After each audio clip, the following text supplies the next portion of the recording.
Pondo para sa rehabilitation ng mga lugar na nilindol dapat matiyak na nakapaloob sa 2026 national budget. Ang kasama natin sa balitang yan si Rajuman Grace Mariano. RMN Live Report!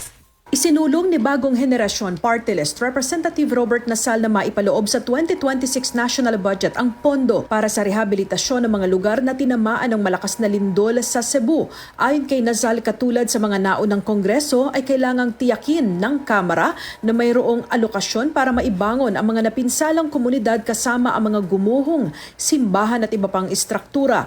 Kinalampag din ni Nasal ang Department of Human Settlements at Department of Public Works and Highways at Department of Interior and Local Government na tiyakin ang kaligtasan ng publiko sa pamamagitan ng muling pagtatayo sa kanilang mga bahay at mga kailangang infrastruktura.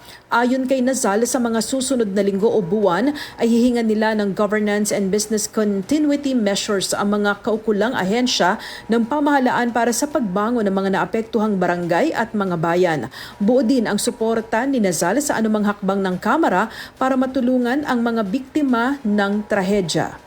Kasama mo sa DZXL RMN Manila, Rajuman Grace Mariano, Tatak RMN.